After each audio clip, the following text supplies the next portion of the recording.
thank you very much for joining us here at RC Robotics again, guys. Yeah, as we're all stuck inside still, I've had this idea for a while, but I've never really, executed it because I thought, it's really stupid idea what I thought, but I wanted to make a Draco from a foam chuck glider. Now the chuck glider we're using today is, I've got the box somewhere. What is it? It's a Felix IQ. I got it from Rapid RC for $17.99, something like that. It's a little bit smaller than the little glider, what we're used to, but it's it's a really nice size. There's enough space in there to fit all your gear in. This is as far as I've got so far, so I've sort of cut things out where they need to be, cut the wings out, cut the ailerons out. There's a few more jobs that need doing, so I thought I'd film them while I'm stuck inside indoors and we can't actually go flying, because I do a lot of flying on this channel, but I don't do a lot of building. So yeah, that is our base model, what I'm thinking of. I've also got some winglets for these wings. Then also we need to make a canopy, make a cowl to try and make it look like a Wilga, and then we need to also make some accessories for it, like with turboprop exhausts, because Mike Patey's a PA.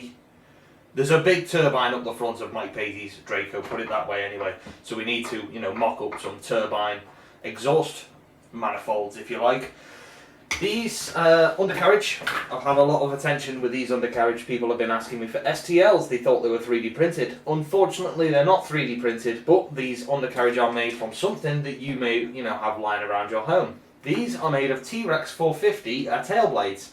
Just two stuck together at the root, and then this was a shock absorber just stolen from an old broken RC car which I had kicking around. So I just took two of the shock absorbers from that, made a 90-degree angle with the tail blades, tightened them up together, and then the shock absorber goes straight from point to point. So yeah, that's as far as I've got so far. Now I've got a little list somewhere of things that need to be done. So we've got centre tail and rudder and elevator. I've already done that job, so that can be ticked off. Attached tail spine, that's there, done. Glue ESC in place, that's done. Next job, glue wings in place. Okay, that's another job we need to do. Now, unfortunately, because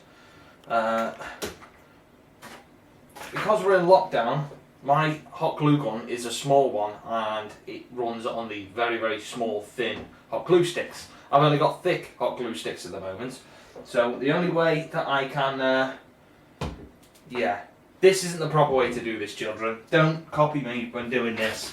And if you are messing around with fire, make sure that you have a supervised adult with you at all times, because I don't want to advocate children getting their little fingers burnt on this channel. Because I've cut into the top here, there wasn't much foam to work with and it has split up the top. So what I've done is made some foam board braces for the time being. They're going to hold them where they should be while we glue the wings here and here. And then these particles of foam, if you like, they'll be glued to the underside of the wing.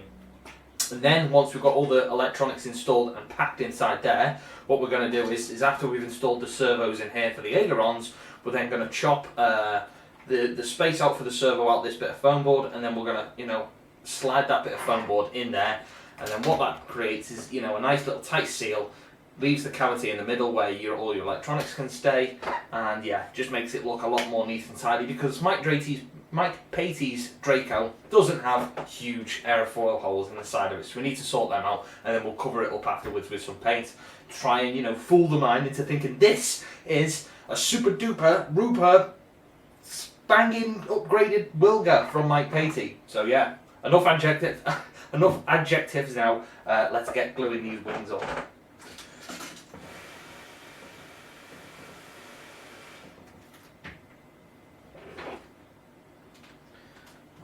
Look, it's all straight to me, but it's straight to the right. It's the tail that's not straight. You could probably see that. The tail's twisted that way to the, well, that's not to the wing, it's to the whole length of the body, because I'm looking at the wings on their own and they are straight to the fuselage. What's not straight to the fuselage is the tail.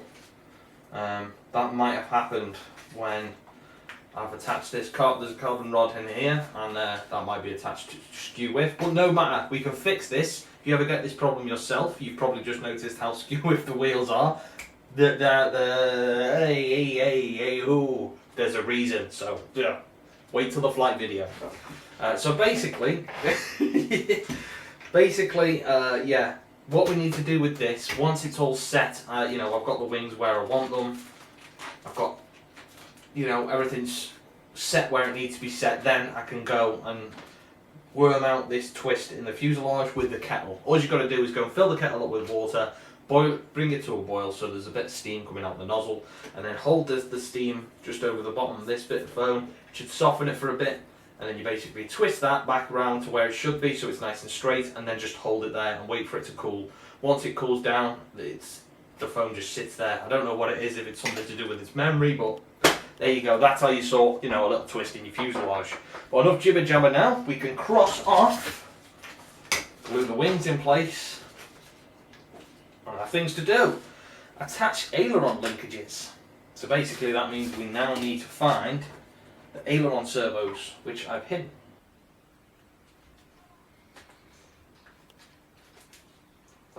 Okay guys, so now we have the aileron servos installed. They're nice and solid. Rudder and aileron elevator are both solid. Now we have all these wiring looms, so we need to figure out which wire's which, put it into, you know, it's into the right slots on the receiver, and then I'm going to test all the servos, make sure they're all moving in the right direction, make sure we've got plenty of movement before we go and, you know, cram everything inside the actual fuselage and seal it in forever. And then all we need to do is attach our motor after that, wire it up to the ESC, make sure that works, and then we can make our canopy hatch.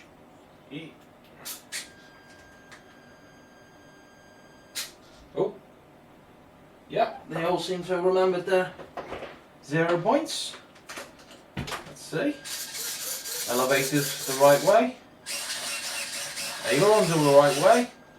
Why wouldn't they be? They've just been taken from another plane and slapped straight on this one. Next job is to glue the winglets on, so we need to think about our positioning of the winglets. That up there. Ow, that's hot. Oh, hot glue's hot, is it, Carl? Who'd have known? Who'd have thought that? Draco's iconic winglets are on the plane. And fair play, it's looking more and more like Draco every second. Look at that. Yes. Think some red paint, you know, proper canopy on the front. Maybe paint a little mic inside there. I think job's a good one. Job is a good one. This is as far as we've got so far. Pretty much everything is done. We're coming to the very end of the build now. Off camera, I've stuck the motor on with a little firewall that I made out, reinforced inside here. I was thinking about just leaving the foam top hatch on as it is, like that, and then we could put an elastic band or something around that, and then paint that up. But that doesn't look like a Draco. That doesn't look like a Wilga, really, does it? It looks like a glider that somebody's made into a high wing and stuck some winglets on. I'm really trying to go for that Draco look. So take that away, chuck it away, chuck it in the bin, or don't chuck it in the bin. Save it for another project, because I'm sure you can use foam for other things. Got myself a little bit of cardboard. This red mark here, this is a line where I'm planning to cut a hatch. So that's around about what? Maybe half an inch to, I don't know, maybe 2-3 centimeters across there, all the way around. Just going to pop that on, foam it. Going to pop that on, form it around, not foam it around. I'm going to form that around there, leave that to cool and go dry, and then we'll cut this little hatch out. That should be able to open there. We won't cut that there, and then I'll find a way of securing it, maybe with either some elastic bands, or I'll make like a little hatch thing out with some coffee stirrers. That is warm. Ow, ow, ow. Push all the air bubbles out. And then we can hide this later with paint. You know, we're not going for a perfect Wilga look, we're just going for a Wilga look. So we can fool, you know, when it's in the air, you can look at it and go, is that a Wilga? No, that is a foam chuck glider with some T-Rex 450 legs shoved on the bottom of it. So there we go, there is our front cowl if you like. And then the only other thing we need to do now is to make a windshield and some exhaust pipes, and then we're ready for painting. There we go guys, that is the finished Draco, or as far as I'm going to show in this video anyway. So yeah, I'm not going to reveal the paint job until the flight video because, you know, I think that'll be a bit more razzle. So you pretty much know what it's going to look like because it's going to be completely red. But please stick around and please join us again for the flight video of this beautiful, beautiful beast. So thank you very much for joining us here at RC Robotics. If you like this content, don't forget to hit that subscribe button. It's just up there. And if you'd like to see any more of my videos, I'll put one down here and I'll pop another round about here. Thank you very much and I will see you soon. Bye bye.